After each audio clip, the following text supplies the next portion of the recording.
Hello.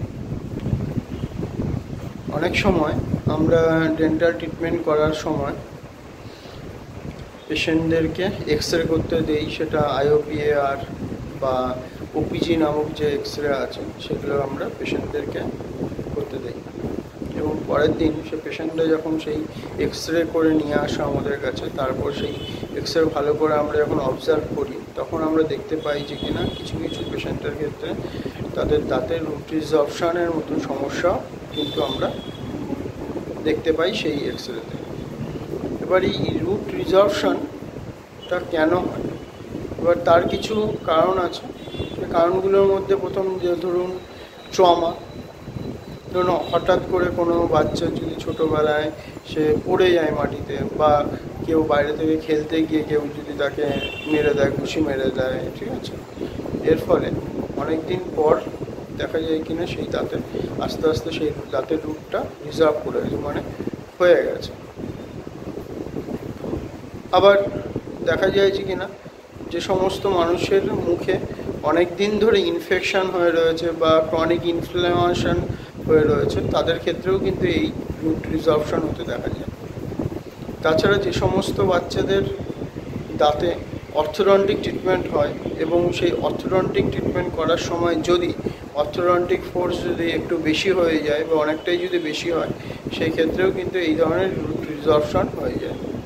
আবার যে সমস্ত বাচ্চাদের বা মানুষদের ব্রাক্সিজমের সমস্যা বা টিথ গ্রাইন্ডিংয়ের মতো সমস্যা আছে, তাদেরও কিন্তু এই রুট রিজর্পশনের কিন্তু সিমটমস দেখা যায়।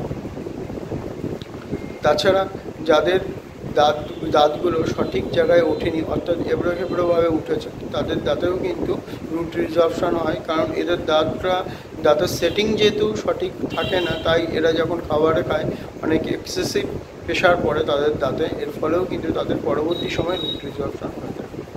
এছাড়া যে সমস্ত মানুষরা ডেন্টাল প্রসিডিওর লাইক হচ্ছে টুথ হোয়াইটেনিং বা ব্লিচিং করে, তাদের ক্ষেত্রেও কিন্তু এই রুট রিজর্পশন হতে দেখা যায়।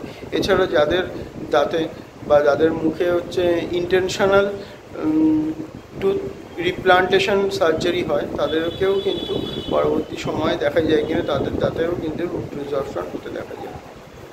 এছাড়া যাদের কিছু সিস্টেমিক ডিজিজ আছে, যেমন প্যারাথাইরয়েডিজম বা প্যাজেট ডিজিজের মতো সমস্যা আছে, তাদের ক্ষেত্রেও কিন্তু রুট রিজর্পশন দেখা যায় যদি তাদের মুখে হচ্ছে এক্স-রে করা হয় তাদের দাঁতের।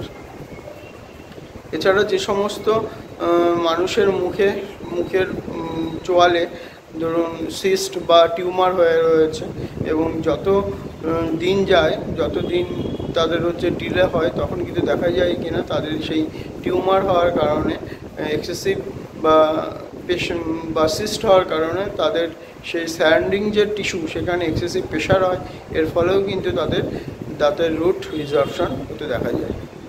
এবার এই রুট রিজর্পশন কিন্তু 4 প্রকারের হয়। সেটা হচ্ছে এদের যদি গ্রেড করা হয় তাহলে বলা হয় যে গ্রেড 1, গ্রেড 2, গ্রেড 3, গ্রেড 4 পর্যন্ত হয়ে থাকে।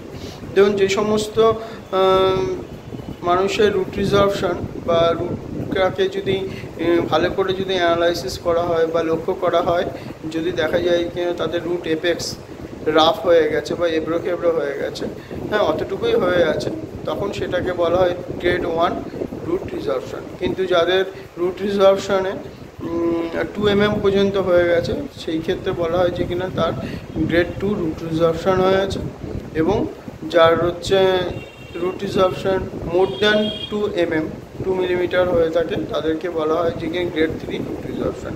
আর যাদের রুট রিজর্পশন 1/3 অফ দ্য রুট, মানে 3 ভাগের 1 ভাগ পর্যন্ত রুট রিজর্পশন হয়ে গেছে, সেক্ষেত্রে বলা হয় যে কিনা তার গ্রেড 4 রুট রিজর্পশন হয়ে গেছে।